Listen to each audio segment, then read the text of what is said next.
Assalamualaikum warahmatullahi wabarakatuh. Waalaikumsalam warahmatullahi wabarakatuh. Bismillahirrahmanirrahim. Nabi Muhammad SAW bersabda, apa sabdanya? Ajarilah anak-anak kalian berkuda, berenang, dan memanah. Ya, dong yang jomblo belum punya anak tuh. Kita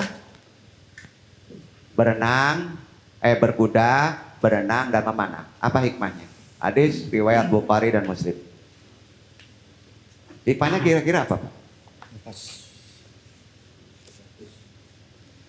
Tarik, simpan. Simpan tuh tahan ya. Lepaskan.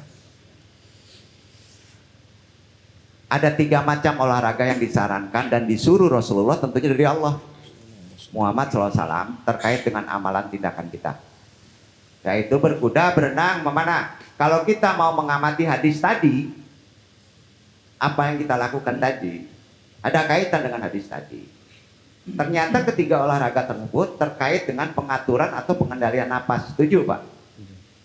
Setuju nggak?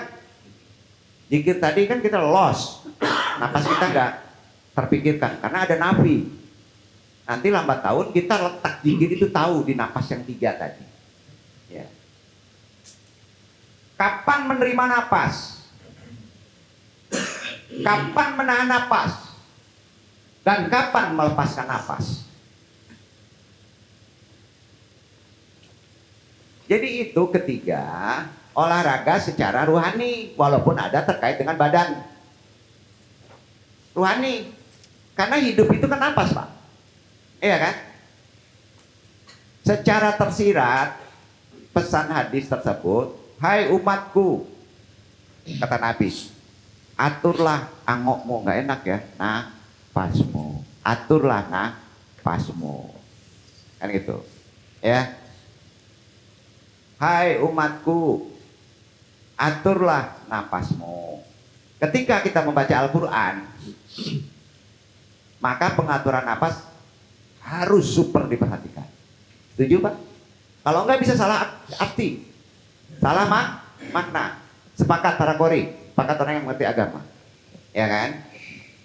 Tidak boleh kita menerima, menahan, melepaskan napas seenaknya saja kan dari dalam baca Al-Quran. Itu hikmahnya, ada unsur kehidupan. Kita harus memperhatikan di mana ujung ayat. Tanda wasol, apalagi tanda wakaf, dengung, panjang pendek huruf, betul? Itu terkait dengan napas gak? Dalam kesempatan lain Rasulullah Muhammad SAW melarang umatnya untuk berang. Apa itu? Marah. Karena ternyata marah itu mengacaukan apa, Pak? Peredaran darah. Sepakat, Pak? Marah pasti mengacaukan peredaran darah, sehingga mampu merusak kesehatan tubuh. Kacaunya peredaran darah dikarenakan orang yang sedang marah, angoknya tidak teratur. Betul kan? Napasnya tidak teratur. Jadi kalau bapak-bapak sudah melakukan ikhtiar zikir tadi, kan nggak dipikir napasnya, Pak. Nabi isbat. Sulit bapak-bapak marah, karena marahnya udah dilempar ke langit. Tadi kan ujungnya marah, Pak. Kira-kira itu. Jadi belajar angok itu nggak bisa diteorikan. Langsung action. Jadi kacau peredaran darah itu umumnya napasnya tidak teratur. Napas para pemarah sangat berat, pasti. Betul nggak? Kalau orang marah ada napasnya lancar, bingung ya, ternganga kan?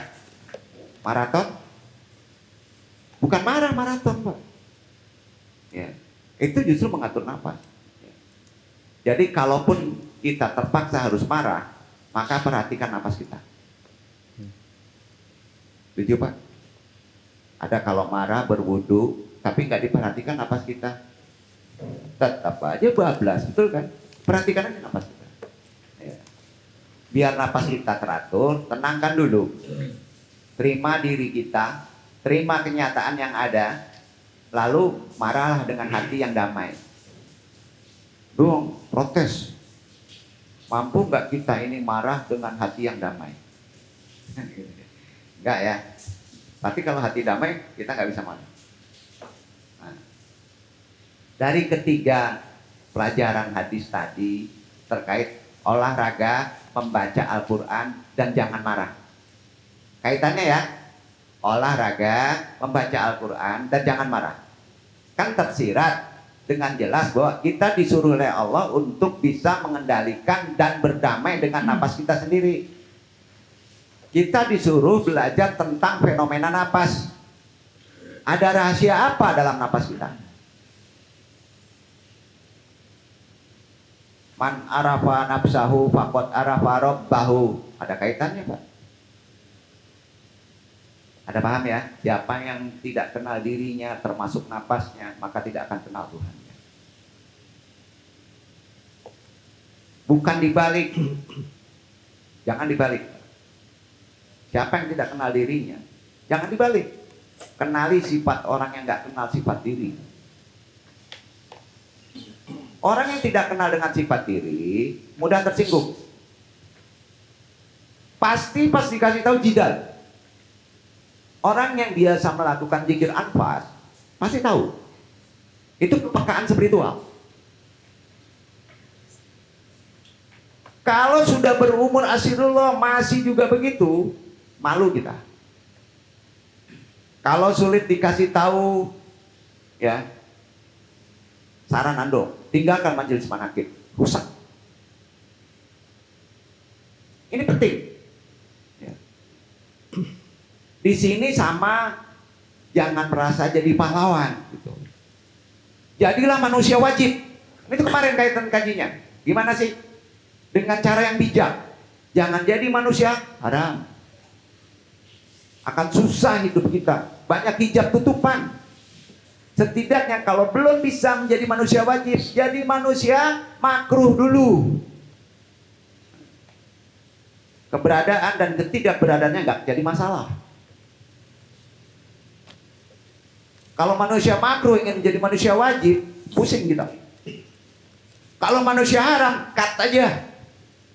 Manakib pasti hilang. Itu hikmahnya. Tapi kalau ada masa, ada waktu, insya Allah ada kendali. Mesti hadir. Sekarang cobalah tarik nafas yang dalam secara perlahan. 3 detik aja. Tahan. Seperti apa? 3 detik aja. Hembuskan perlahan-lahan 3 detik juga. Ya. Ulang lagi.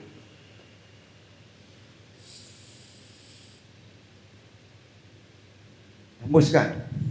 Ulang lagi. Tahan. Hembuskan. Pertanyaannya.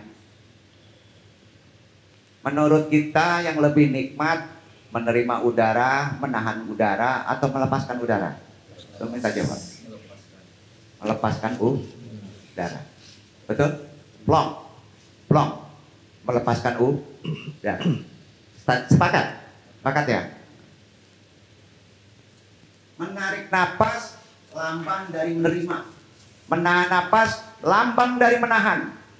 Mengembuskan napas lambang dari melepaskan. Karenanya napas tolong sadari secara kesadaran. Itu makrifat. Lebih rileks. Rasakan Allah meliputi. Allah maha meliputi. Di situ titiknya. Maha melihat. Maha melihat kita. Apa yang kita lakukan. Nah, coba jawab pertanyaan ini Ikhwan. Mana proses yang paling enak? Apakah kita menerima, menahan, melepaskan? Tadi dijawab, melepaskan. Bagi yang punya perasaan yang baik, yang punya rasu baik, entahlah bagi yang tidak punya rasu, tidak mungkin.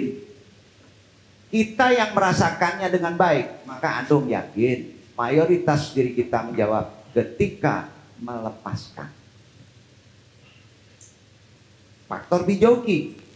Karena itulah mayoritas dari manusia yang wajib, demikian Pak, kita kadang tidak mudah untuk melepaskan. Setuju? Sulit. Jabatan, kekayaan, ego, sulit melepaskan. Karena kita terlalu ingin menahannya. Ego ditahan, mabuk. Mabuk kita hidup tuh. Alasan harga diri. Berapa sih harga diri manusia? Potong-potong daging kita jual di pasar, masih laku daging jauh, Pak. Lari orang lihat daging manusia. Nah, berapa harga diri manusia? Kadang kita juga tidak mampu melepaskan karena kita memang tidak pernah sungguh-sungguh menerimanya. Kadang kita pun sulit untuk rela melepaskan nyawa kita karena kita tak pernah benar-benar menerima kehidupan kita. Ikhlas hidup, kaya miskin, supaya ikhlas nyawa kita waktu dicabut. Lepas dengan ikhlas, maka husnul khotimah. Nah, padahal puncak dari kenikmatan di dunia adalah ketika kita rela melepaskan napas terakhir kita dengan hati yang tenang, sebab kita dalam keadaan bertakwa. Saat puncak kenikmatan itu, maka semakin dekatlah kita kepada Allah. Insya Allah, andung doakan mati husnul khotimah. Enak kajinya jegrol mah mau tadi itu dong ajarin zikir mah mati supaya jangan terkejut, Pak.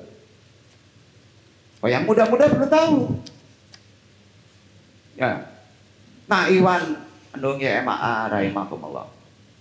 Yang namanya proses melepaskan hanya terjadi bagi kita yang ikhlas menerima sepenuh hati, lalu menahan apa yang Anda terima tersebut secukupnya saja. Menerima itu penting. Mendengar dulu itu juga penting. Beradab dulu itu penting, baru berilmu. Gimana beradab dengan guru dan orang tua, anak-anak, istri, bahkan dengan maling sekalipun penting beradab. Seringkali orang beranggapan disebabkan ia menikmati sesuatu, maka sesuatu itu bisa ia terima di kehidupannya. Padahal kenyataannya justru disebabkan ia mau menerima sesuatu itu, maka sesuatu itu menjadi nikmat baginya. Itu sebabnya kalau belum berakhlak, belum berilmu, menerima dulu pintu kenikmatan. Nah, sekarang Anung tanya, proses apa yang paling membuat kita susah? Dalam konsep napas tadi. Tepatnya kalau belum tahu, yaitu ketika kita menahan napas terlalu lama. Tarik, simpan, tahan. Susah tuh. Terlalu lama menahannya. Wajar saja. Menahan sesuatu yang sudah diterima dengan terlalu lama, berlebih-lebihan, kemaruk, serakah, kira-kira begitu. Hewan bernapas, ya, semuanya bernapas. Bila kita menahan sesuatu terlalu lama, maka hidup kita akan susah, menderita. Ada dua saat menahan. Pertama, menahan setelah kita menerima. Kedua, menahan setelah kita melepaskan. Dan menahan setelah kita melepaskan, itulah yang disebut menolak. Kajinya kok ini? Gampangnya ke sini. Betul kan? Namanya menolak. Menahan itu bisa berarti menolak untuk melepaskan. Setuju? Itu menahan. Menolak untuk menerima. Menahan setelah kita menerima biasanya terjadi karena kita keenakan dengan sesuatu yang kita tahan tersebut. Iya kan? Dibalik-balik dong. Ini memahaminya. Kita tidak akan melepaskannya. Bahkan kita sudah menganggap bahwa sesuatu itu adalah milik kita 100%. Makanya ditahan. Kita berusaha total menguasai dan mempertahankannya. Sedangkan menahan setelah kita melepaskan biasanya terjadi karena kita tidak mau menerima sesuatu yang hadir di hadapan kita. Padahal kita ingin berlepas dari sesuatu yang tidak kita sukai. Namun demikian ternyata satu-satunya cara agar kita bisa terlepas dari apa yang tidak kita sukai adalah dengan cara kita harus terlebih dahulu menerima kehadiran kehidupan kita. Terima apa adanya, ikhlas. Kalian tarimo, jomblo tarimo, bangse tarimo, benar nggak? Tarimo dulu dengan ikhlas. Bagaimana mungkin kita bisa mengembuskan napas bila kita belum menghirup napas? Bagaimana mungkin mau mengembuskan napas kita belum menghirup napas? Terimalah, maka kita akan mudah untuk melepaskan. Lepaskanlah, maka kita akan mudah untuk menerima. Insya Allah. Udah paham itu kan? Udah selesai kaji. Ya, melalui proses bernapas ini maka kita akan mendapatkan alur kehidupan. Menerima, menahan, melepaskan, menahan, menerima, menahan, melepaskan, menahan, dan seterusnya. Orang yang cinta dunia, hubud dunia, hanya fokus kepada menahan. Setuju? Fokusnya itu menerima, menahan lagi. Karena apa? Lama menahan. Padahal mereka hanya bisa optimal, kita bisa optimal menerima dan menahan manakala mereka mau melepaskan. Kan gitu. Dengan tuntas. Jangan sampai merasa bersalah akibat salah merasa. Menyesal itu bisa menjadi pembuka kebaikan, bro. Tapi berlarut-larut di dalam penyesalan sangat merugikan. Mengakui kesalahan itu penting, tapi merasa bersalah genting hidup kita. Apalagi terjebak dalam penyesalan, merasa bersalah, maka bisa membuat seorang menjadi bingung tuh, galau. Iya kan? Merasa bersalah itu baik-baik saja jika dosisnya tepat. Setuju? Tergantung dari dosa yang diperbuat. Namun sebesar apapun dosa yang diperbuat, maka ampunan dari Allah pasti jauh lebih besar. Itu sebabnya orang yang berlarut-larut di dalam penyesalan, maka ia sudah meragukan kemampuan Allah. Jangan berlarut, jangan banyak galau, jangan banyak kesal, meragukan kemampuan Allah. Kenapa begitu? Untuk mengampuni dosa-dosanya. Ia mungkin merasa lebih hebat dari Allah, merasa dosanya sangat besar, sehingga ia yakin bahwa kemahampunan Allah akan menjadi takluk oleh kelemahan di hadapan dosa-dosanya. Nauzubillah min dzalik. Pola berpikir kita harus sampai situ. Semoga kita termasuk orang-orang yang segera bisa mengingat Allah, zikir, beristighfar, bertaubat ketika sudah terlanjur berbuat kesalahan, sehingga hati kita kembali tentram dalam menjalankan ubudiyah pengabdian kita kepada Allah. Amin ya robbal alamin. Percaya diri kemarin kita kaji kaitannya. Dikit lagi, bagian dari alam bawah sadar percaya diri itu sebetulnya menjadi kesadaran ya, tidak terpengaruh oleh argumentasi yang rasional. Bahayanya itu percaya diri kuat banget. Ia hanya terpengaruh oleh hal-hal yang bersifat emosional dan perasaan. Betul kan? Nah, maka untuk membangun percaya diri diperlukan alat yang sama, yaitu emosi, perasaan, imajinasi. Dalam hal ini, emosi, perasaan, imajinasi yang positif akan meningkatkan kesadaran, keyakinan kita sampai ihsan. Nah, namun sebaliknya, emosi, perasaan, imajinasi yang negatif akan mengurangi rasa kesadaran keyakinan. Hanya menjadi keras percaya diri saja. Iwan dong ya ema rahimahumullah. Pernah kita mengetahui hampir seluruh kegagalan hidup, menyerah, ketergantungan seseorang pada orang lain, tidak lain karena tidak ada apa-apa. Rasa kesadaran diri. Lemahnya keyakinan pada kemampuan untuk mengatasi permasalahan. Menyadari diri bukan berarti merasa lebih rendah dari orang lain, bukan. Man arafa nafsahu, bukan rendah, itu mulia. Dan tidak merasa lebih tinggi.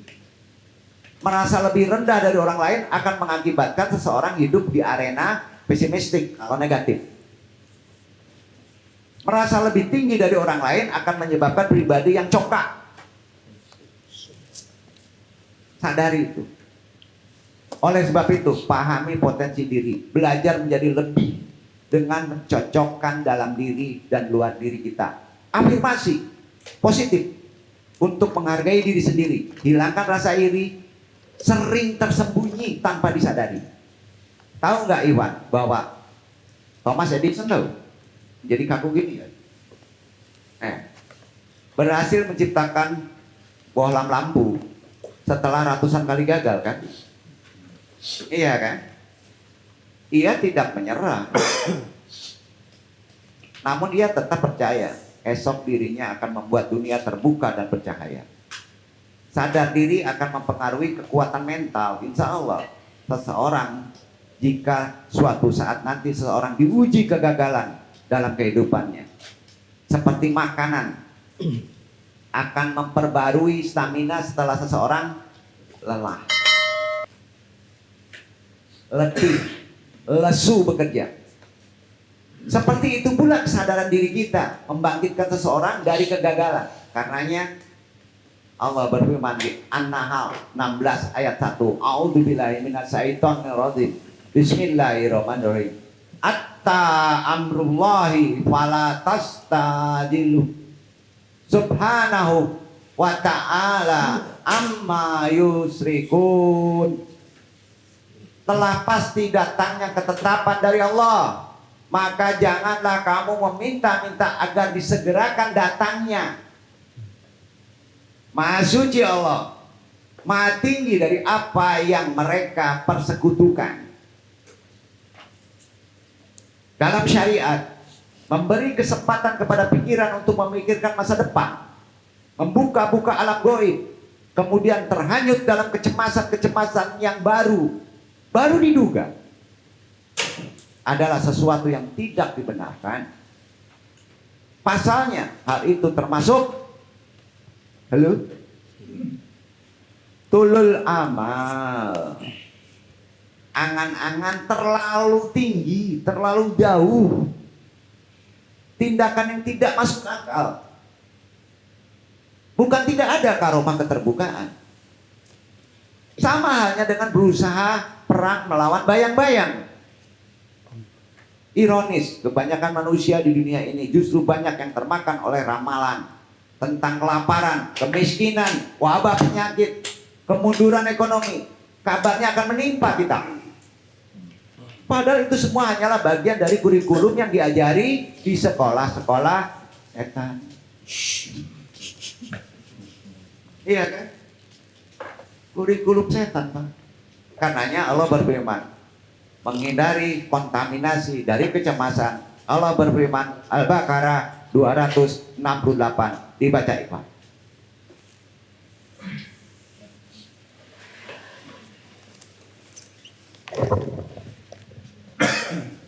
أعوذ بالله من الشيطان الرجيم.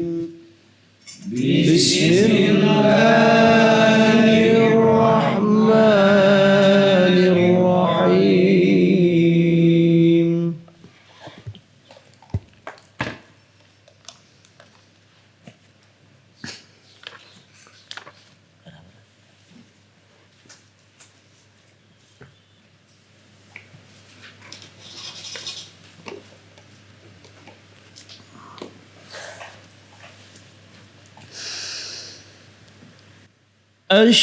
الشيطان يعدكم الفقر ويأمركم بالفحشاء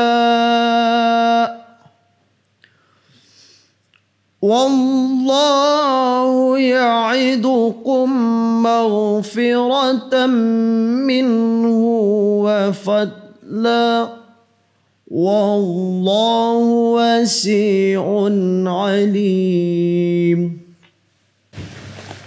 Syaitan menjanjikan menakut-nakuti kamu dengan kemiskinan dan menyuruh kamu berbuat kejahatan, kikir. Sedang Allah menjanjikan untukmu ampunan daripadanya dan karunia. Dan Allah maha luas karunia-Nya lagi maha mengetahui.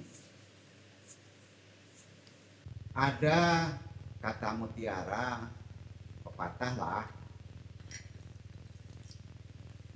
Anda bisa sukses dalam hidup Anda, meskipun semua orang berkeyakinan bahwa Anda tidak akan sukses. Namun Anda tidak akan sukses selamanya jika dalam jiwa Anda berkeyakinan bahwa Anda tidak akan sukses. Hati-hati nasihatan dong. Allah berdasarkan prasangkaan hambanya. Setuju? Ini kun fayakun ujung ini. Enggak kun fayakun. Kun fayakun punya Allah. Yang untuk manusia apa? Tadi disebut dalam wasiat apa? Hati-hati, jangan sandarkan ke Syekh Abdul Qadir Jailani. Ya, jangan. Aduh, ini ngeri juga nih praktek ini.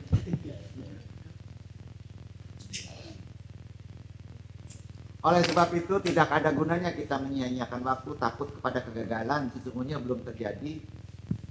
Belum terjadi. Sudah terjadi. Akan bingung bahasanya itu, Pak.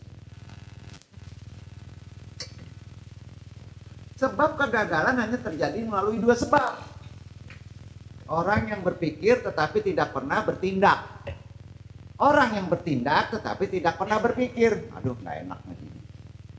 Seseorang menjadi luar biasa ketika mereka mulai berpikir bahwa mereka bisa melakukan sesuatu. Saat mereka percaya, sadar diri, artinya sudah memiliki kesuksesan pertama. Nah, kalau rahasia kesuksesan pertama sudah kita punya, berarti selanjutnya terserah lah. Terserah. Terserah kita apakah kita harus sabar dalam pengertian umum, diam atau pasrah. Hakikat sabar apa, bro? Menurut ajaran Islam. Enggak diam, super aktif. Sabar itu super aktif.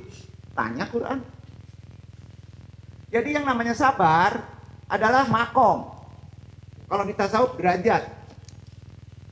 Tobat, sabar, syukur, kan makom. Di antara makom-makom yang penting. Kalau diformulasikan secara ulama tasawuf, secara torekot, ya, substansinya sama tetapi terkadang setiap ulama memformulasikan beda-beda. Konsep sabar memiliki sudut pandang yang berbeda. Tiap-tiap torekotan. Beda konsepnya. Karenanya, spiritual sabar yaitu doa. Sabar kan sering disandarkan kepada perbuatan dan amal. Sebenarnya sabar itu spiritualnya doa. Kalau ditanya spiritual sabar itu apa? Doa. Agar doa-doa kita pantas untuk dikabulkan, pantas dikabulkan Allah. Ada 7 yang mesti kita pahami. Kerjanya 7. Langkah pertama SOP-nya ya, gampang aja. 1, terima dulu. Narik kan? Amal kita terima dulu. Kemudian akui. Ketiga, maafkan. Keempat, karena gini, pas diakui nggak cocok, kita marah, maafkan. Keempat, istighfar. Kalau nggak sesuai. Kelima, lepaskan. Keenam, serahkan, tawakal. Ketujuh, itulah aksi kita, ikhtiar terbaik. Kita bahas satu-satu, nyambung ke Quran. Terima. Kita percaya. Ini interaksi. Benar-benar nanti Bapak mengamalkan doa wasilah dari Syekh Abdul Qadir Jailani, bukan wasilah, mankobahnya, Bapak-bapak enak. Ada dasar pemahaman. Ya. Terima. Apakah kita percaya bahwa Allah pasti memberikan yang terbaik dan terlayak bagi hamba-hambanya? Jawab, dalam hati aja. Ayo, apa aja? Kena gampar, dipecat, ya, kehilangan. Kan gini akidahnya. Apakah kita percaya Allah pasti memberikan yang terbaik dan layak bagi hamba-hambanya? Apakah kita percaya Allah tidak pernah salah? Tidak pernah salah alamat. Kantor pos yang sering alamat kan. Nah, memberikan sesuatu kepada hamba-hambanya. Yakin nggak tuh? Ya. Bagi seorang muslim yang beriman, yakin bukan percaya lagi, pasti percaya. Itu sebabnya terimalah apapun pemberiannya. Terimalah kehidupan kita, terimalah orang-orang yang Allah dekatkan dalam kehidupan kita. Terimalah masalah-masalah yang Allah ujikan ke dalam kehidupan kita. Terimalah, gitu kan gitu. Sambal lado hijau itu padeh enggak? Halo. Sambal lado hijau, jari yang campur sambal lado hijau lama, Pak. Nah. Tapi kenapa banyak orang yang doyan sambal lada hijau? Jawabannya spiritualnya begini ya, jawabannya. Karena mereka belajar menerima rasa pedas yang bersemayam di dalam sambal tersebut. Itu jawabannya. Betul kan? Bahkan jika mereka memakan sambal tapi ternyata tidak pedas, maka ini yang aneh. Ya kan? Aduh lado hijau dapat deh, itu yang aneh. Corona namanya. Makanya tuh.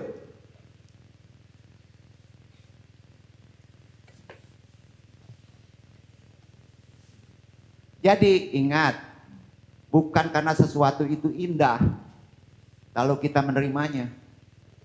Halo, halo. Bukan karena banyak duit kita menerimanya. Tapi karena kita menerimanya, maka segalanya menjadi ikhlas dulu menerima. Ikhlas kan nggak bisa diomongin, Pak. Toh kita ini pada hakikatnya tidak tahu apakah yang kita suka atau kita benci itu baik atau buruk untuk kita. Kecuali Allah yang telah menitipkan pengetahuan tersebut kepada kita. Itu sebabnya maka janganlah kita sok tahu dulu. Tak heran Allah berfirman di Al-Baqarah 216. Dibaca ikhwan kedua. Yang sering sok tahu, tolong baca ayat ini. 216. Banyak maaf, kaji ini supaya duduk nanti di amalan ijazah.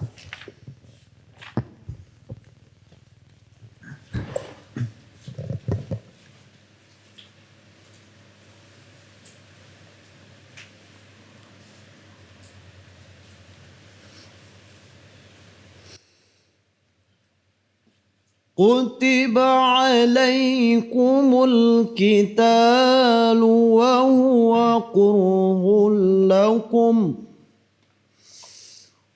وعسى أن تكرهوا شيئا وهو خير لكم وعسى أن تحبوا شيئا وهو شر لكم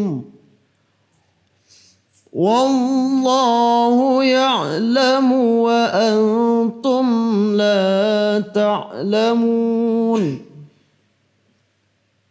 Diwajibkan atas kamu berperang, padahal berperang itu adalah sesuatu yang kamu benci. Boleh jadi kamu membenci sesuatu, padahal ia amat baik bagimu. Dan boleh jadi pula kamu menyukai sesuatu padahal ia amat buruk bagimu. Allah mengetahui sedang kamu tidak mengetahui. Sepakat? Sepakat? Itu Quran loh, ya. Pertanyaannya, sudahkah kita 100% menerima keadaan kita, menerima kehidupan yang kita jalani saat ini? Jika belum, coba berdoa. Kira-kira isi doa kesimpulan dari ijazah ini begini. Ada beberapa doa dari 7 cara jalannya. Pertama kita pahami menerima. Ya Allah, sesungguhnya keinginanku adalah sangat banyak. Oh, ya benar kan? Sangat banyak, Pak. Maka permudahlah aku mencapai keinginan tersebut. Namun apabila keinginanku itu bukanlah kehendakmu, nah itu poinnya. Itu berilmu doa. Apabila keinginanku ini bukan kehendakmu, maka jadikanlah kehendakmu sebagai keinginanku. Enak gak ngomong kayak gitu, Pak? Nah, berilah aku kemudahan untuk menerima keadaan ini. Tekankan lagi akidah. Sungguh engkau adalah maha menetap keadaan yang adil bijaksana. Terima kasih bro. Jangan bro. Ya Allah. Oh. Isinya gitu. Kedua, apa itu? Akui. Percepat aja. Apakah kita percaya bahwa Allah pasti tidak pernah menjolimi hamba-hambanya? Tanya. Yakin gak itu? Allah gak akan menjolimi kita. Tidak. Dudukan akidah. Apakah kita yakin bahwa setiap ciptaan Allah itu berada dalam kekuasaan dan kehendak Allah? Nah. Allah maha meliputi. Apakah kita beriman bahwa Allah adalah maha adil dan bijaksana? Percaya. Jika kita menjawab iya atas semua pertanyaan tadi, maka akuilah bahwa segala masalah yang menimpa kita adalah karena memang kita yang mengundangnya. Nggak ada karbonisme, korban nggak ada Pak. Bohong itu. Renungkan. Kita yang mengundangnya masalah.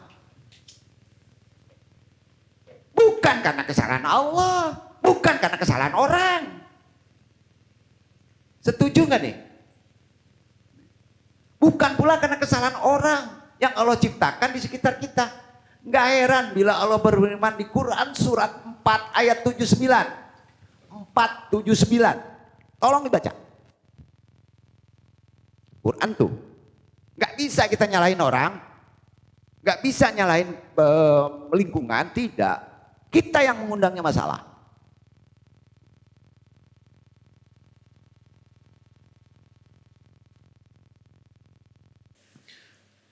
ما أصابك من حسنة فمن الله وما أصابك من سيئة فمن نفسك وأرسلناك للناس رسولا وَكَفَى بِاللَّهِ شَهِيدًا. Apa saja nikmat yang kamu peroleh adalah dari Allah, dan apa saja bencana yang menimpamu maka dari kesalahan dirimu sendiri. Kami mengutusmu menjadi rasul kepada segenap manusia, dan cukuplah Allah menjadi saksi. Apa saja nikmat yang kamu peroleh dari Allah. Apa saja bencana yang menimpamu dari kesalahan dirimu sendiri. Ini banyak orang nggak terima tanpa menyadarinya. Halo, jujur sama diri. Gak enak tuh ngajinya ini. Enggak.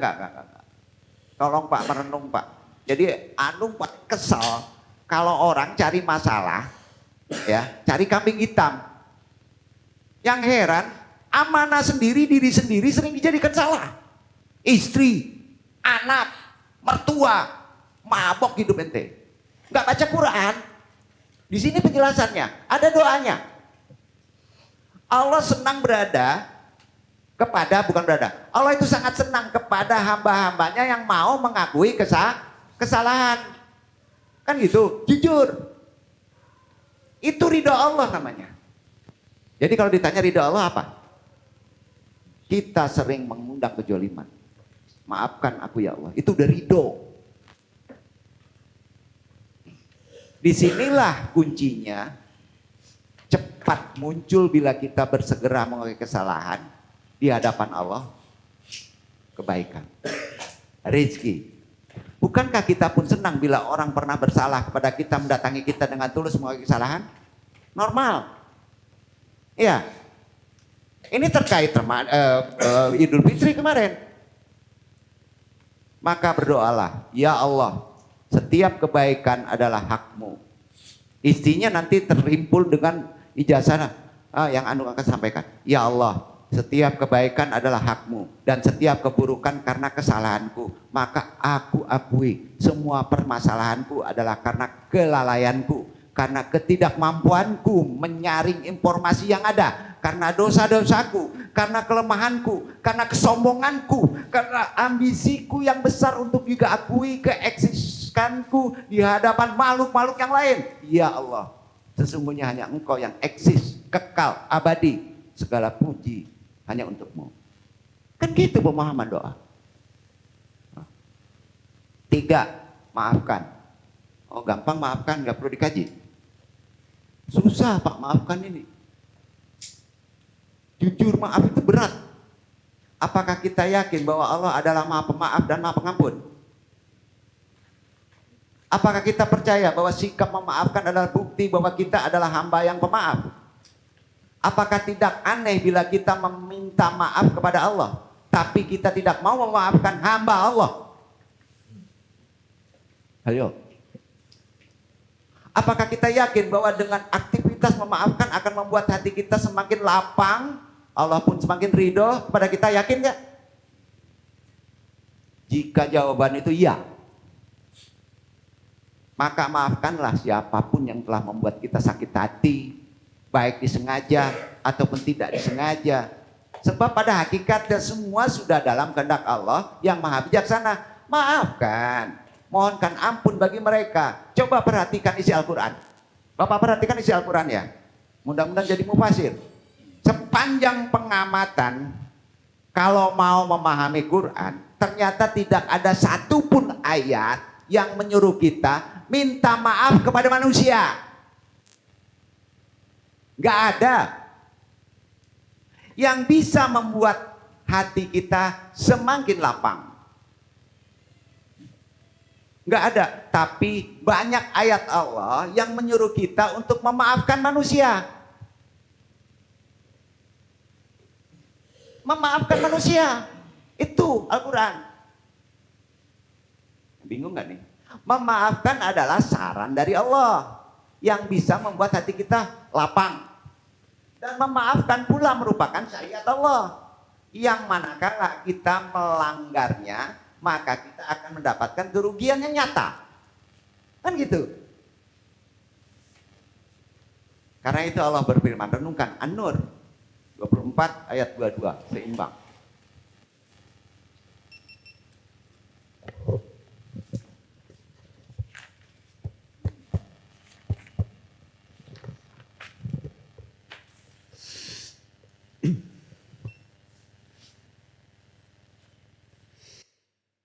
ولا يعتل أولو الفضل منكم والسعة أن يؤتوا أولي القربى والمساكين والمهاجرين في سبيل الله وليعفوا وليصفحوا ألا تحبون أن يغفر الله لكم والله غفور رحيم.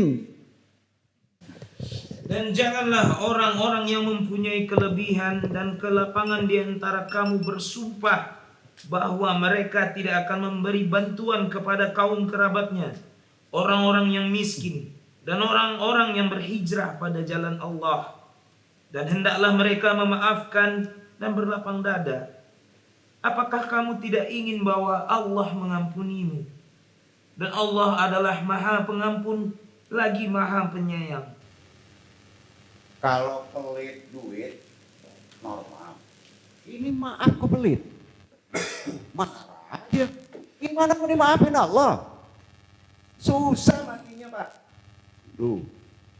Rasulullah bersabda, barang siapa diuji lalu bersabar, diberi lalu bersyukur, dijolimi lalu memaafkan, menjolimi lalu beristighfar, maka bagi mereka keselamatan hidup. Dan mereka tergolong orang-orang yang mendapat hadiah dari Allah. Hidayah. Hadis riwayat Baihaqi. Sepakat. Tegas jelas dari ayat tadi. Perhatikan ayat tadi ya. Ternyata memaafkan berlapang dada satu paket. Susah, senang satu paket. Naturalnya dulu susah. Padahal di balik itu ada senang. Satu paket. Allah nggak pernah menjolimi, Itu sebabnya aneh bila ada orang mengatakan gini nih, saya sih sudah maafin dia, cuman masih enak aja.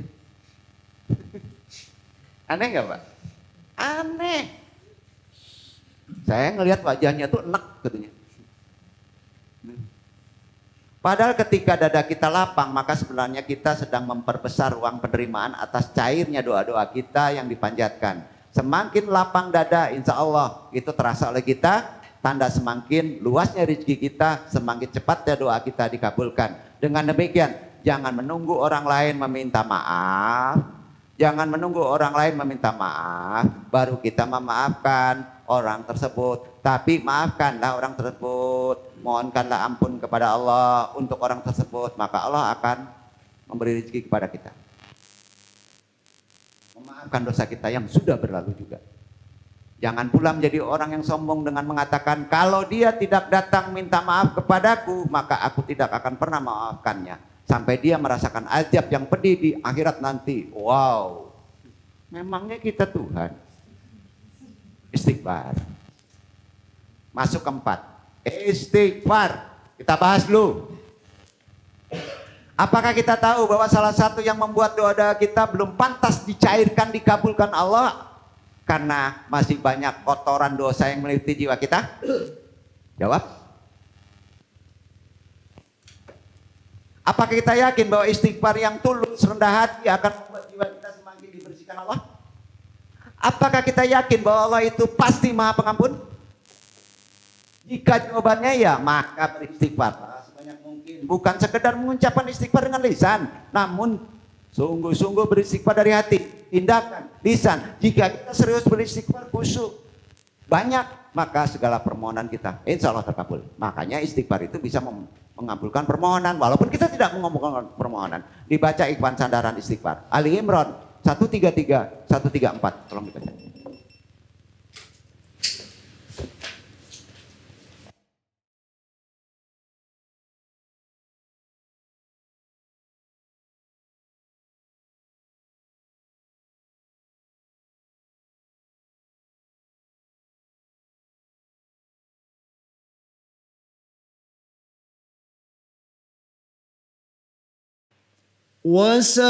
وسارعوا إلى مغفرة من ربكم وجنات أرضها السماوات والأرض أعدت للمتقين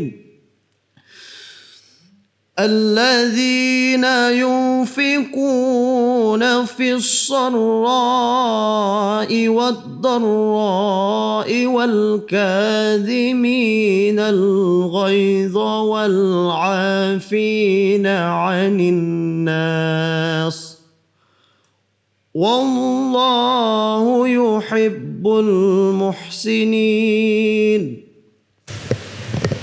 Dan bergegaslah dan bersegeralah kamu kepada ampunan dari Tuhanmu dan kepada surga yang luasnya seluas langit dan bumi yang disediakan untuk orang-orang yang bertakwa, yaitu orang-orang yang menafkahkan hartanya baik di waktu lapang maupun sempit, dan orang-orang yang menahan amarahnya dan memaafkan kesalahan orang.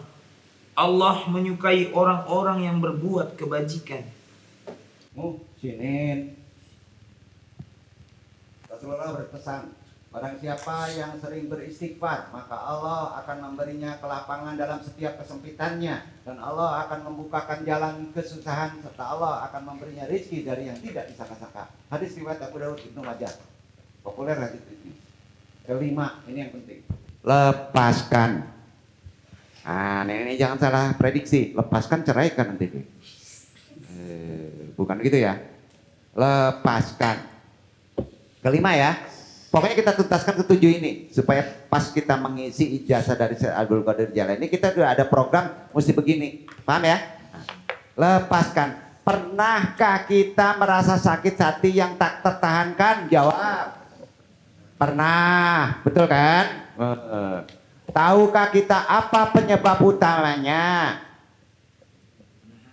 Siapakah orang yang pernah paling menyakiti kita? Apakah orang tersebut dulunya sangat dekat dengan kita, istri kita, atau mantan istri kita? Lepaskan judulnya kan, ceraikan nih. Bukan begitu, nggak gitu kajinya. Kecintaan yang sangat bisa melahirkan kebencian yang sangat. Tangkap ya. Kebencian yang sangat pun bisa melahirkan kecintaan yang sangat. Hati-hati jangan benci banget. Hati-hati jangan cinta banget. Allah menyukai yang tengah-tengahnya aja deh. Jangan mabok, Pak. Allah menyukai yang biasa-biasa saja. Kesenangan yang berlebihan bisa melahirkan kesulitan yang berlebihan. Kesulitan yang berlebihan bisa melahirkan kesenangan yang berlebihan. Lepaskanlah sekedarnya saja. Setuju? Lepaskan sekedarnya saja, itu maksudnya.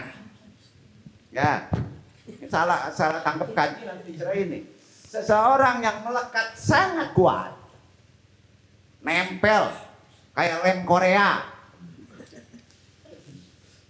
di hati kita, maka orang tersebut suatu saat akan berpeluang menyakiti.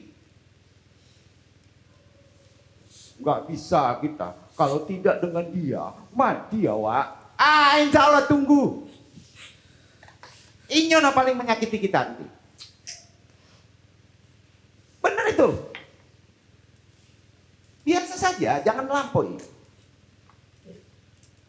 Ketika ia lepas dari kita, tapi jika orang tersebut melekat sekedarnya, maka bila suatu saat lepas dari kita, hanya sedikit pedihnya. Setelah itu kita akan lebih mudah melupakannya. Itu logikanya kan? Ya kan? Nah, bukan hanya orang, semua benda di alam semesta ini, batu cincin melekatnya ke keras benar, Pak. Nggak bisa, Pak. Semua benda di alam semesta ini selain dari Allah tidak patut untuk melekat berlebihan di dalam kehidupan kita.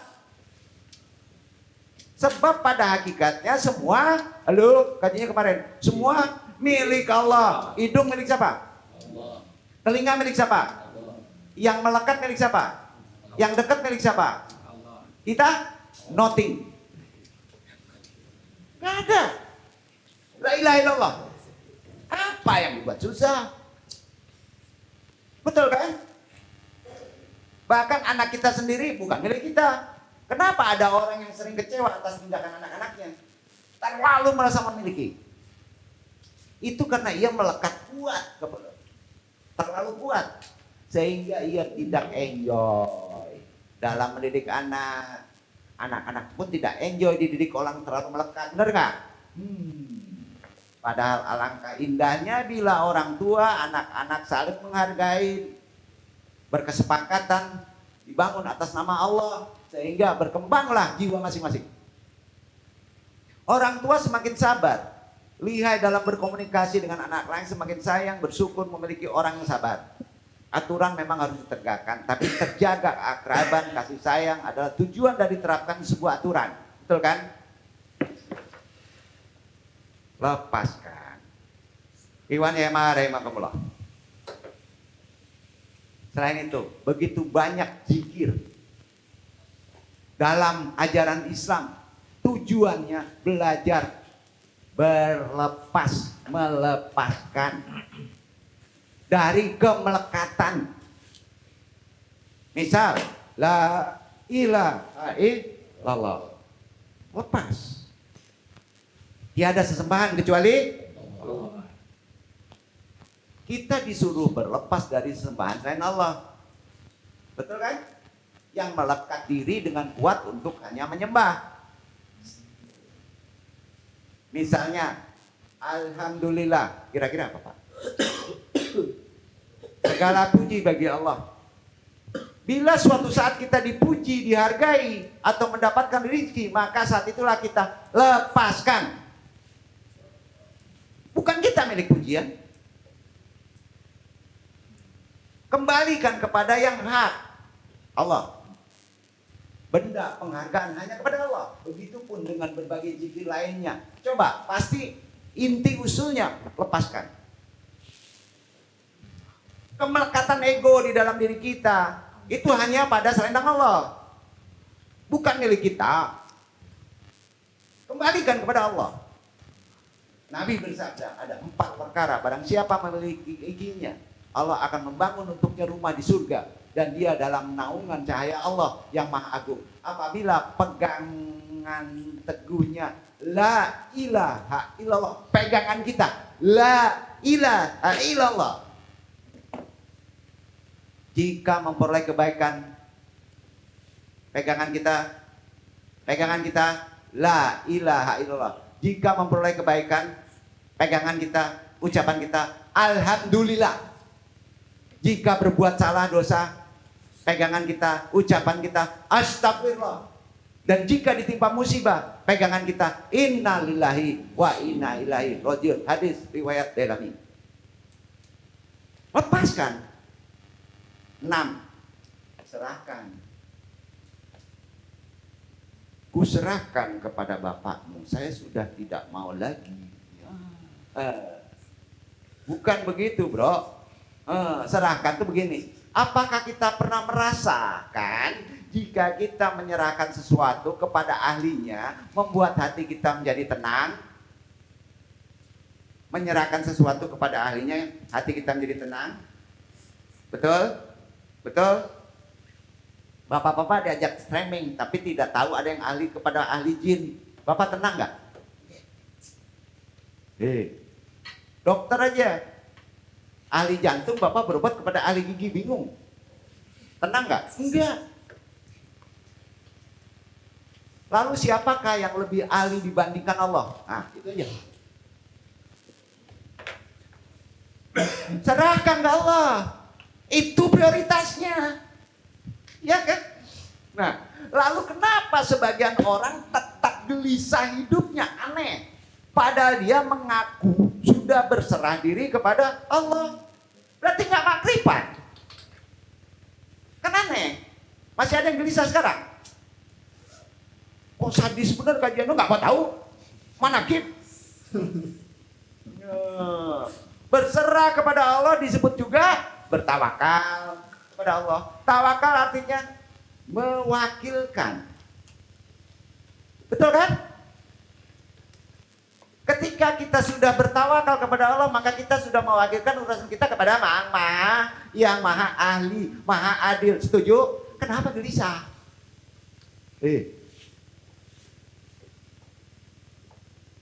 Semua mengurusi. Itu sebabnya keharusan orang yang bertawakal adalah tandanya tenang, yakin, saya tawakal menerima masalah ini. Bakul namanya. Enggak begitu. Kelihatan. Pasti memberikan yang terbaik, Pak. Karena itu Allah berfirman supaya bisa tawakal. 159 Ali Imran 3. Dibaca, Pak. Insyaallah. Ini satu lagi ya.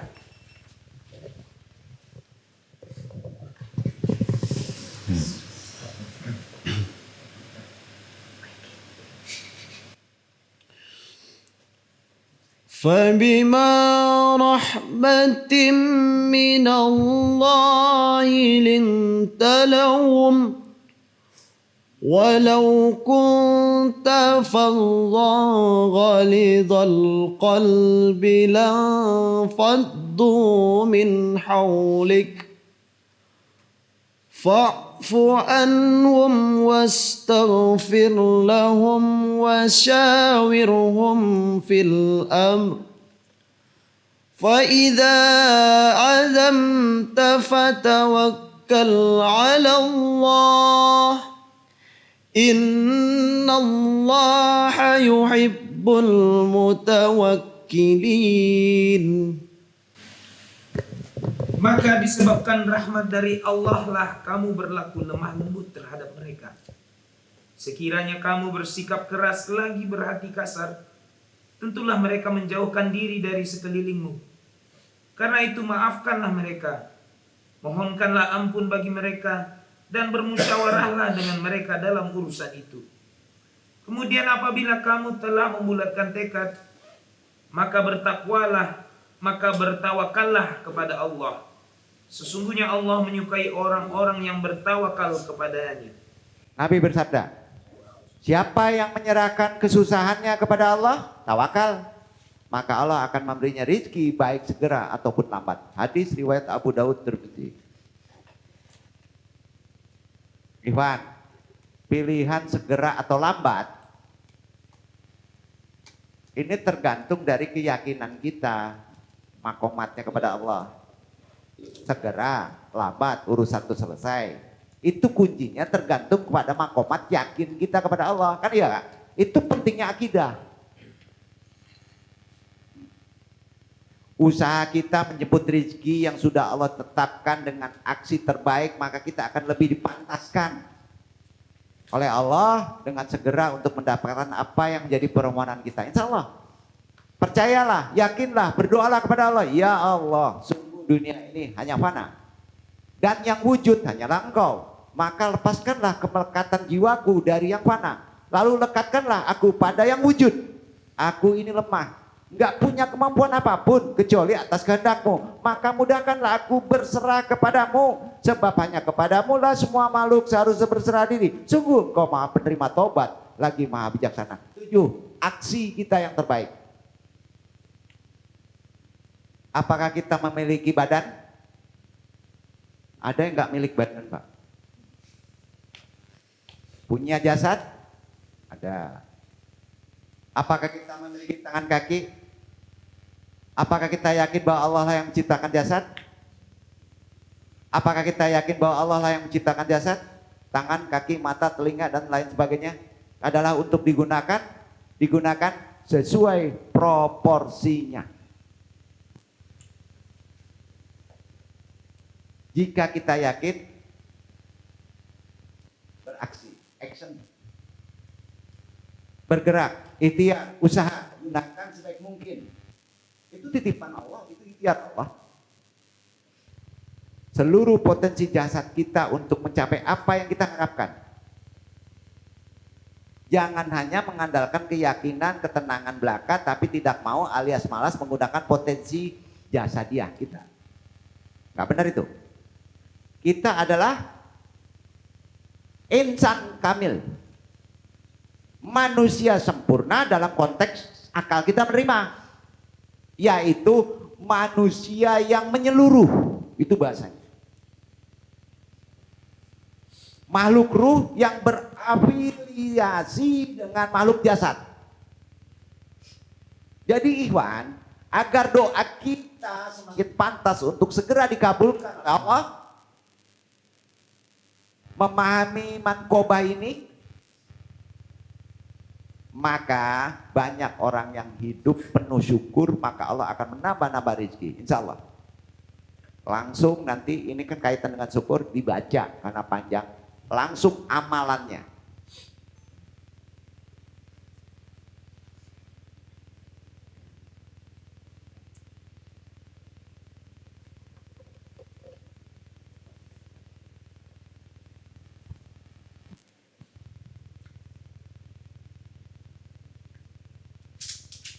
Mengapa bulan Rajab, Ramadan selalu diingat? Sedangkan Syaban dilupakan.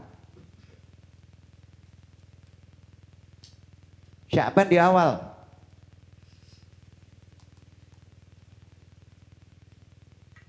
Narik, simpan, tahan, menang. Syawal. Karena bulan Rajab sudah diagungkan, sudah dimuliakan oleh orang jahiliyah. Orang jahiliyah kan maunya ngambil di awal. Ibarat narik. Bahkan sebelum Islam datang, Rajab termasuk bulan-bulan haram yang dimuliakan dalam Al-Quran. Sedangkan Ramadan Siapa yang nggak mengetahui bulan Ramadan? Di dalamnya ada kadar pengampunan doa. Diturunkan Al-Quran, pengampunan dosa kita. Beribadah pada saat orang lupa. Itu satu paket. Beribadah pada saat orang lain lupa. Pahalanya sangat besar. Dan pasti makbul dalam segi waktu. Contohnya tahajud. Banyak orang lalai tidur pulas. Kita sendiri tahajud. Pahalanya besar kapan? Jadi keutamaannya kata Nabi, beramal saat orang lalai itu pahalanya amat luar biasa. Makbul. Catatan amal manusia diangkat sebanyak 3 kali. Harian, mingguan, tahunan. Amal harian akan diangkat setiap ba'da asar hadisnya. Tahu ba'da asar? Ya, itu amalan harian. Banyak doa Pak. Amal mingguan setiap hari Kamis. Kamis Pak. Amal tahunan. Ada yang bisa jawab? Sya'ban. Kalau catatan amal diperiksa dan diangkat oleh malaikat, seseorang itu sedang berusaha atau sedang sholat berjamaah, maka akan baik laporan amalannya kepada Allah, berkah, makbul. Sya'ban contohnya. Terkait dengan amalan-amalan sekarang sebetulnya walaupun sudah berlalu, memiliki malam istimewa 15 Sya'ban. Biasa disebut Nisfu Sya'ban. Allah sangat memperhatikan itu yang sering orang lain lupakan. Di sana ada makbul rizki, ada ampunan. Akan ampunan dosa makhluknya kecuali orang musyrik dan orang musyahid. Orang yang berkelahi dan belum berdamai.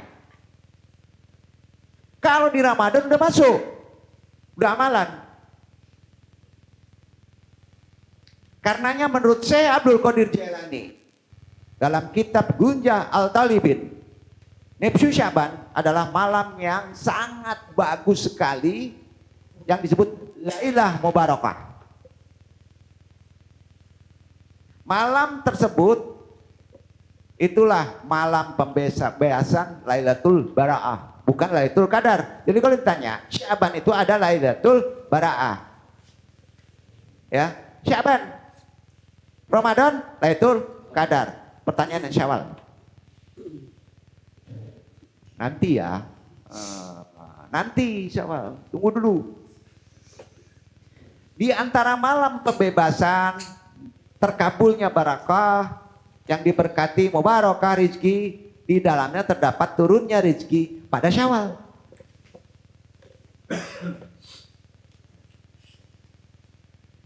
Untuk kebaikan penduduk bumi. Nah sekarang, karenanya Syekh Abdul Qadir Jailani memberikan tip.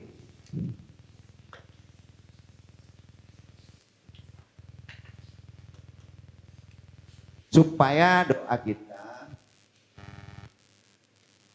mudah dikabul.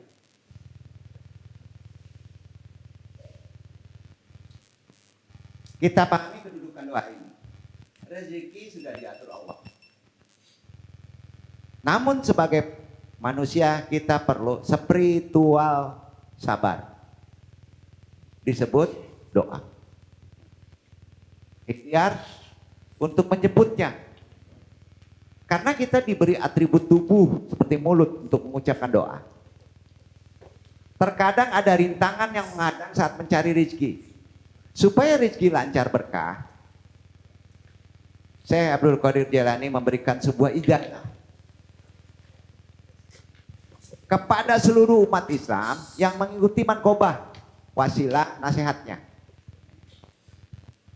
Insya Allah ini benar, tapi didasari perlunya niat, tulus, bersih. Panduan ijazah yang diberikan, doa ini diucapkan setiap sehabis sholat 5 waktu terbaik di Syawal, sebanyak 3 kali. Sholat 5 waktu, doa ini dibaca sehabis sholat 5 waktu sebanyak 3 kali. Berikut doanya. Allahumma inni a'udzubika, ikuti. Allahumma inni a'udzubika minal hammi wal hazan wa a'udzubika minal azzi wal kasali wa a'udzubika minal zabni wal bakhli wa a'udzubika min ghalabatit daini wa gharir rizal. Itu 3 kali ya. Nanti kan ada di sini ya. Ya Allah, aku berlindung kepadamu dari kesusahan dan kedukaan. Aku berlindung kepadamu dari lemah dan malas. Aku berlindung kepadamu dari takut miskin dan kikir. Aku berlindung kepadamu dari banyak hutang dan paksaan orang-orang.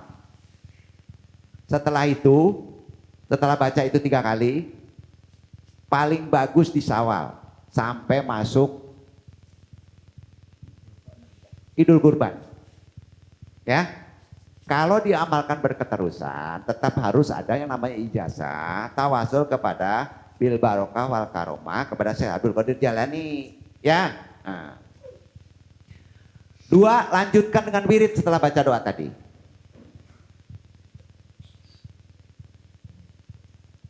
Sebelum sholat fardu subuh, subhanallah wa bihamdi, subhanallah al-azim, astagfirullah 100 kali.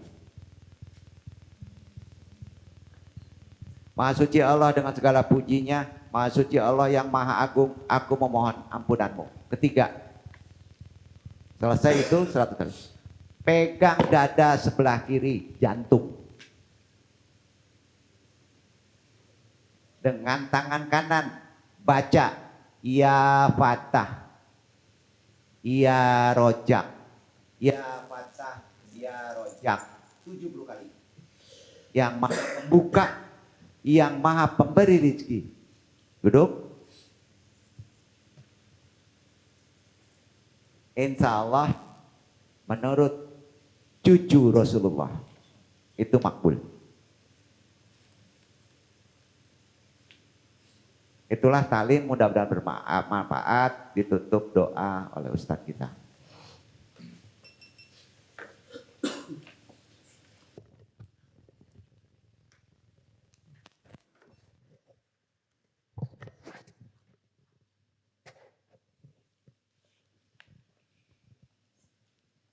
Bismillahirrahmanirrahim.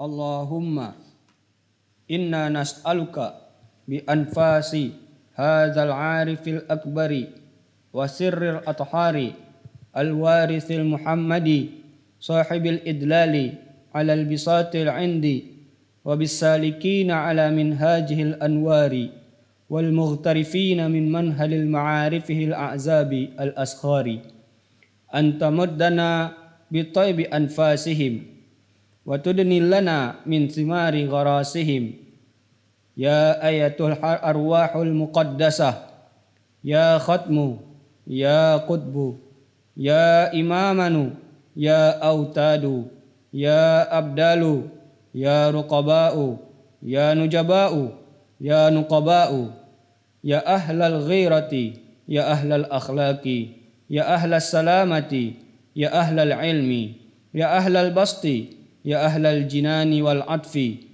ya ahlad difani ya ayyuhas syakhsul jami'u ya ahlul anfasi يا أهل الغيب منكم والشهادة يا أهل القوة والعزم يا أهل الهيبة والجلال يا أهل الفتح يا أهل المعارج العلي يا أهل النفس يا أهل الإمداد يا أهل صلصلة الجراس يا قطب القاهر يا قطب الرقائق يا قطب سقيت الرفرف ابن الساقط العرش يا أهل الغنى بالله يا قطب الخشية يا أهل عين التحكيم والزوائد يا أهل البدلاء يا أهل الجهات الست يا أهل ملامية يا فقراء يا صفية يا عباد يا الزهاد يا رجال الماء يا أفراد يا أمناء يا قراء يا أحباب يا أجلاء يا محدثون بسمراء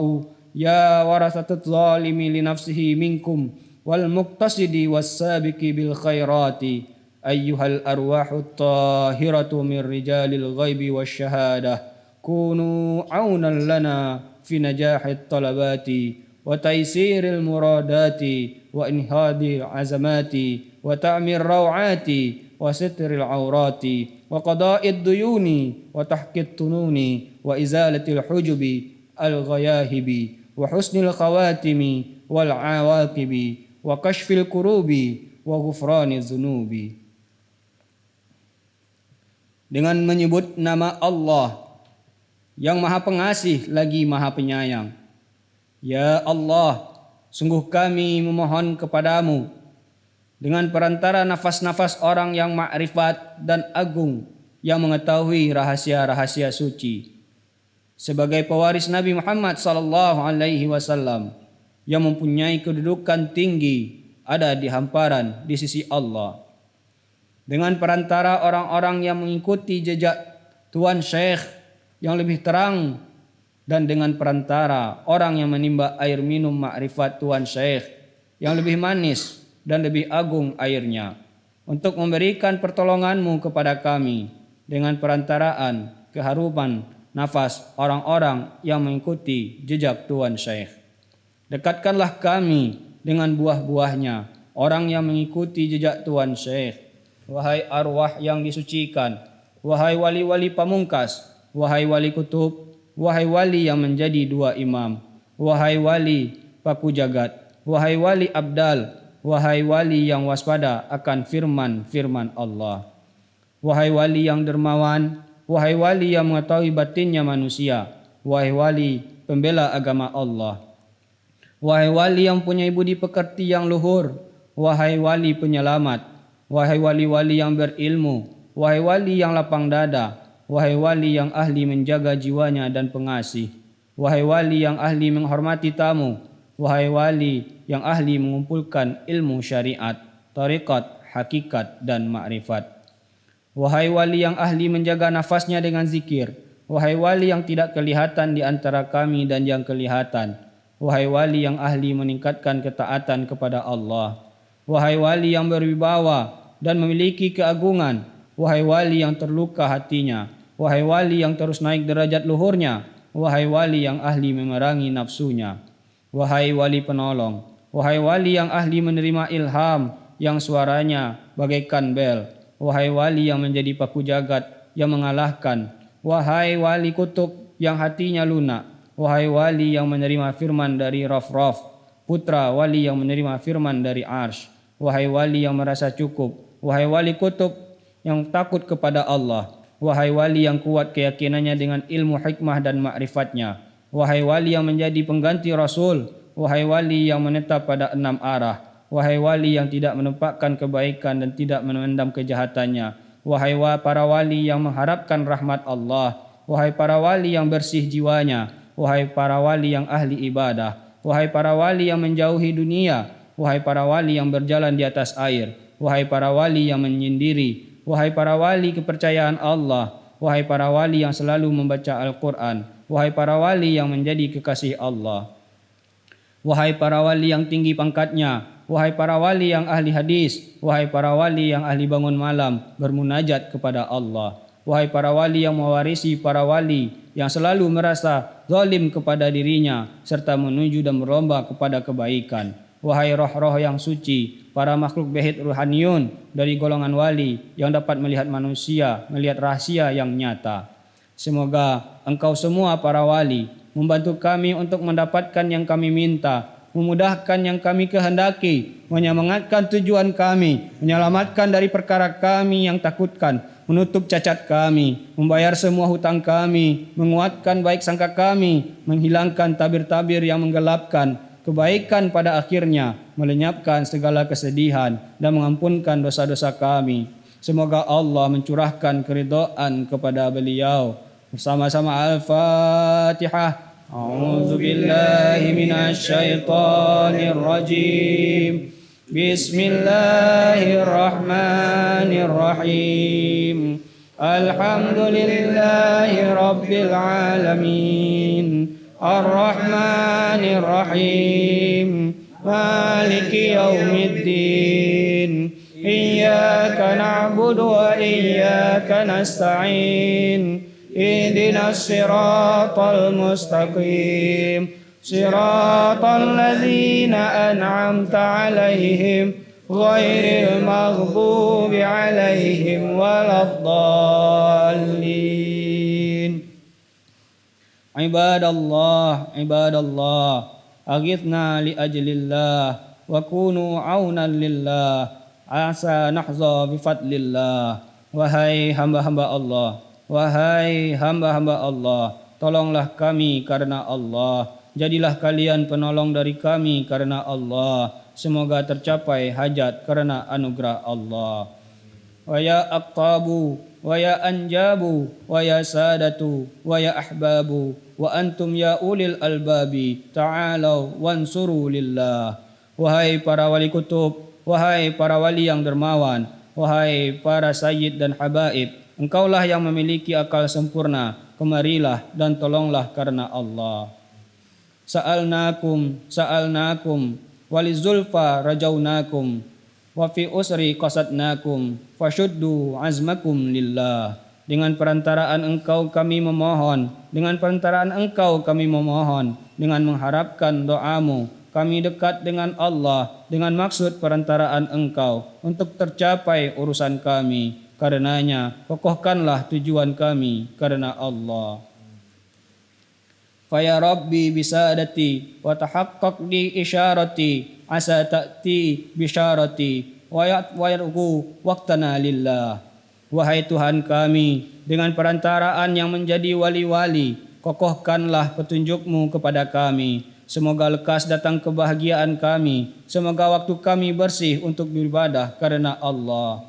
Bikashfil hujubi an aini wa raf'il baini min baini wa tamsil kaifi wal aini binuril wajhi ya Allah. Dengan terbukanya tabir penutup mata kami dan hilangkanlah penghalang antara kami dan Allah dan terhapusnya keraguan. Bagaimana dan di mana Allah dengan cahaya zat Engkau ya Allah.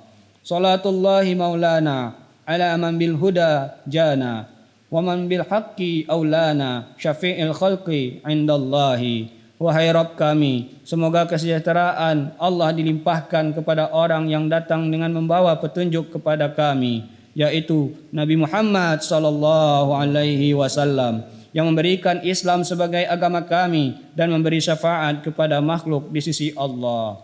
Allahumma wa kama ahdartana khatma kitabika alladhi a'radta fihi an syara'i'i ahkamika wa wahyika alladhi anzaltahu mufarraqa baina jalali halalika wa haramika wa nadaitana lita'arrudi li thawabihil jasimi wa hadartana ala lisani wa'idi syadidi azabikal alimi faj'alna mimman talinu qulubuhum 'inda sama'i ayatihi wa yadinu laka bimtithali awamiri wa minhajatihi faj'alhu nuran nas'a bihi ila araratil qiyamati wa sullaman na'ruju bihi ila daril muqamati.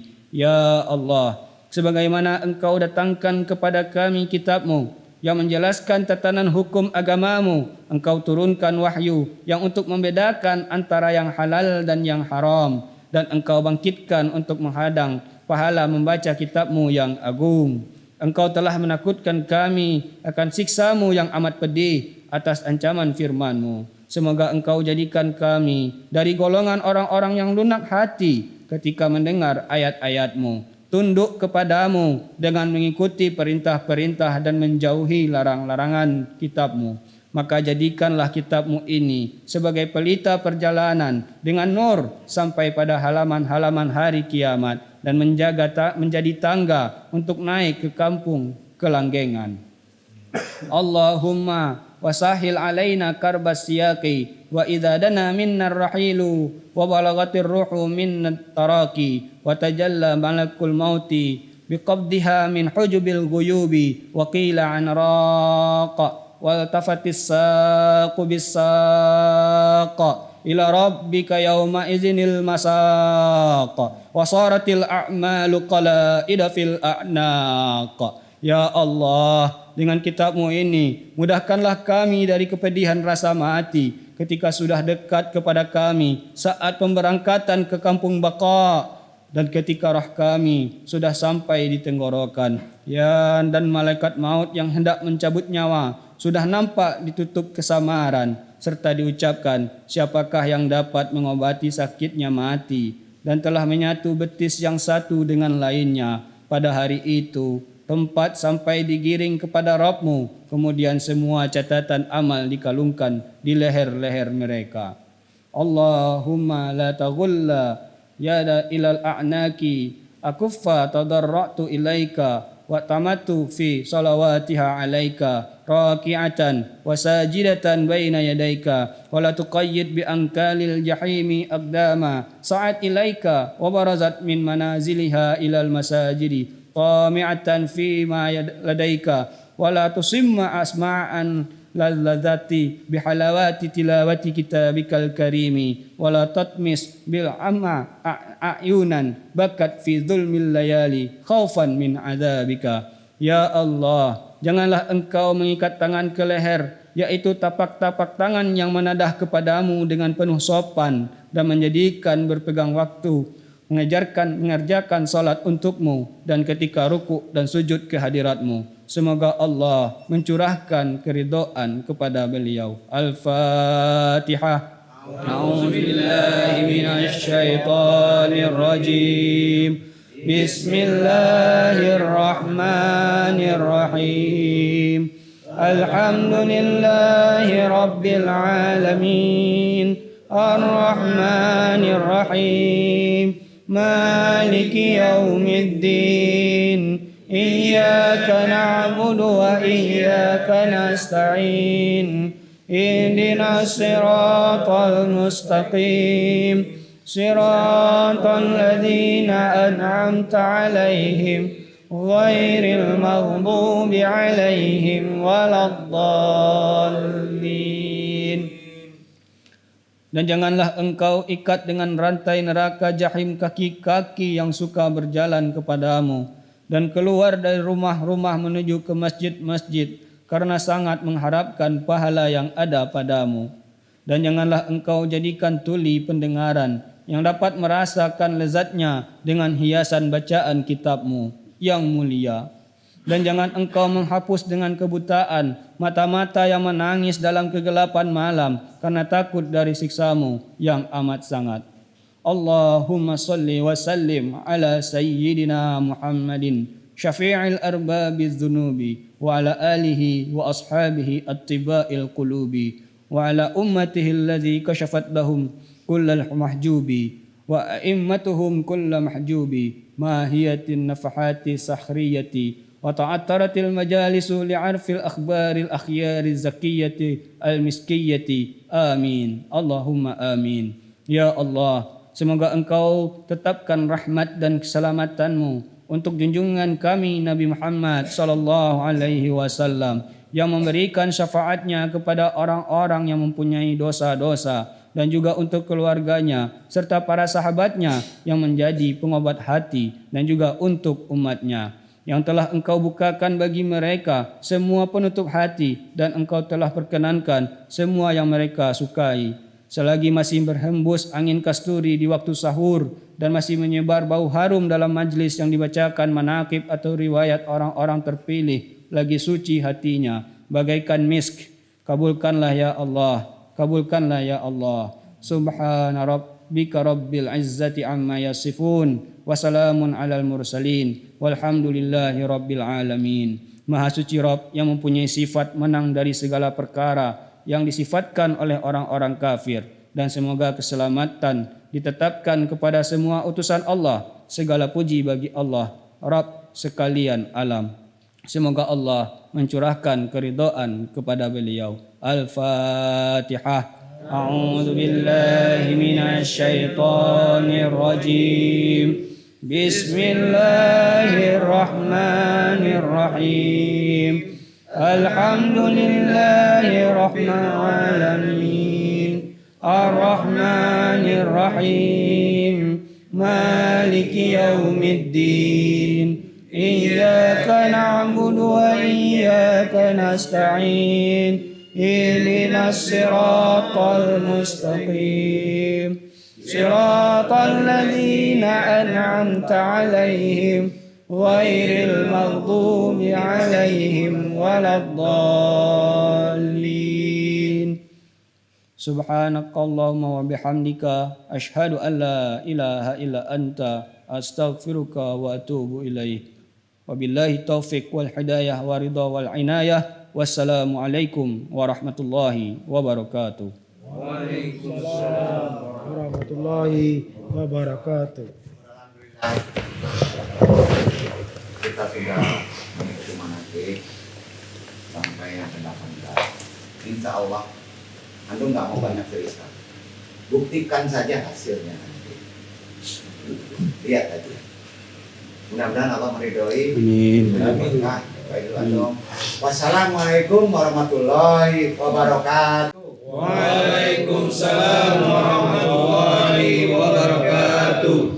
Subhanakallahumma wa bihamdika asyhadu an la ilaha illa anta astaghfiruka wa atubu ilaik.